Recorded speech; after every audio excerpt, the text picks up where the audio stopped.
What's up, YouTube? How we doing? Today we're going to be going over what I think is the best way to lose or gain weight. I'm not a nutritionist or a dietitian, just a guy with a bachelor's degree in exercise science. But I have learned a few things over the years of bulking and cutting and doing competitions. So if I can share any of that information with you guys, I'd be more than happy to help you guys prosper with your own fitness journeys.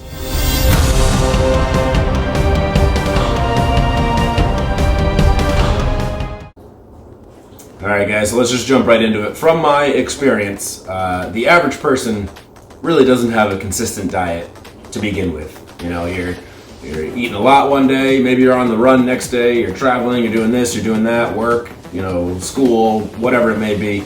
The average diet is very inconsistent, and that, I believe, is one of the biggest issues.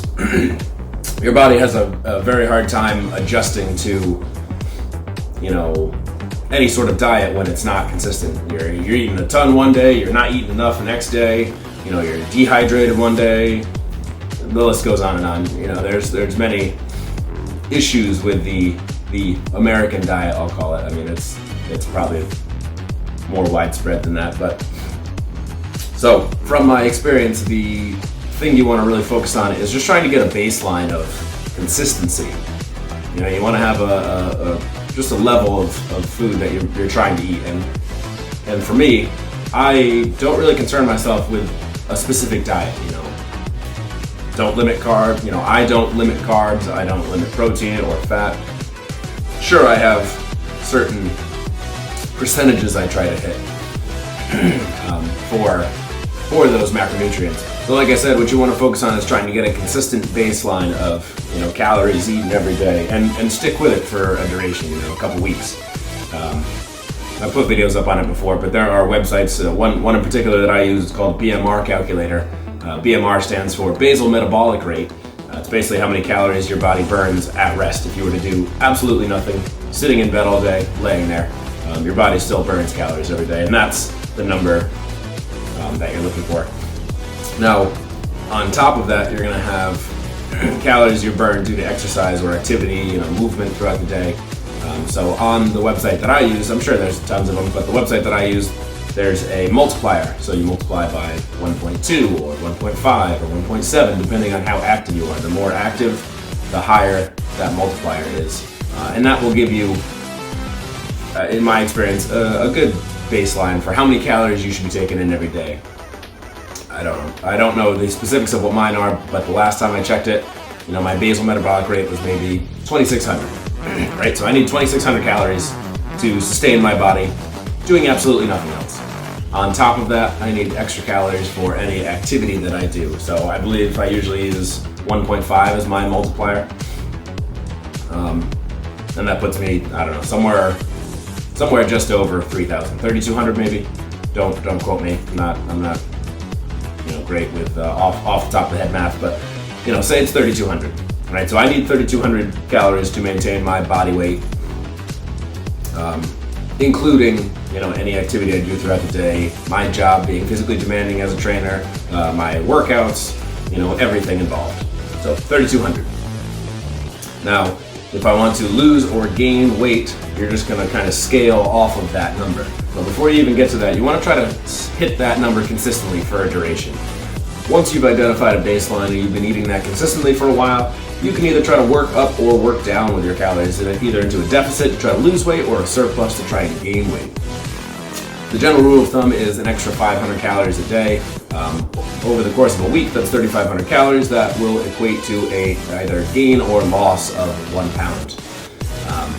Now, I wouldn't recommend starting at an extra 500 calories a day. I like to do it a little bit slower. I usually do like 200 or 300. So say, we'll go back to my example, my basal metabolic rate with activity, 3,200 calories. All right, so I need 3,200 to sustain myself with activity. If I want to gain weight, we're going to bump that up a little bit. I'm going to go to 3,400, and then I'll try to eat that consistently for a couple weeks.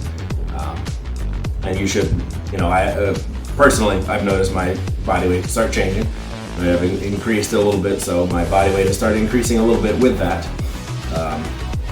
After a few weeks, once your body's acclimated to it, 2-3 weeks is usually what I try to do. You bump it up a little bit more. So now I'm at 3,500, but it's really not as complicated as people make it seem.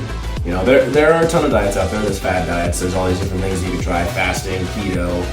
And I'm not saying they don't work, but I think it is overwhelming for a lot of people, right? If you just stick to more basics, don't concern yourself with specifically what you're eating. Yes, eating cleaner can help you body fat wise, and I eat cleaner when I go to do competitions. I eat chicken and ground turkey, the leanest meats you can get. But it's not fun. It's not sustainable. If you're trying to eat super clean all the time, it takes a toll on you, and from my experience, you're more likely to kind of bail on it as opposed to stick with it. You got to find something that you can tolerate for a duration, because it's not do a diet, lose weight, and then go back to eating whatever you want. It should be more about a lifestyle change. And I know there's far more to it than that. I have the luxury of being only 27, so I have age on my side. I have a really hard time gaining weight, and I always have. Obviously, the older you get, the slower your metabolism becomes, and hormones change, and there's a lot more that comes into play. It's not just as simple as, eat less, but it's a good start trying to find a consistent baseline of intake for yourself. I'm not saying it's a cure-all, but it is a good start, all right? Hopefully that can somewhat lead you in the right direction if you're trying to lose or gain weight. It applies to both, right? It's just finding a baseline, work from there, all right? It doesn't need to be so complicated as, no food after 7 p.m. or, only eat 50 carbs a day or anything like that. All right, so if you guys enjoyed the video, I'd appreciate it if you like or comment. I always appreciate comments. You guys want to let me know what your thoughts are, or if you need help with anything, ideas for snacks or foods or things throughout the day. If you're having a hard time getting protein, I know that's a challenge for a lot of people. But leave a comment down below, like it, subscribe, do whatever you like, and we will catch you next time. All right, see you guys later.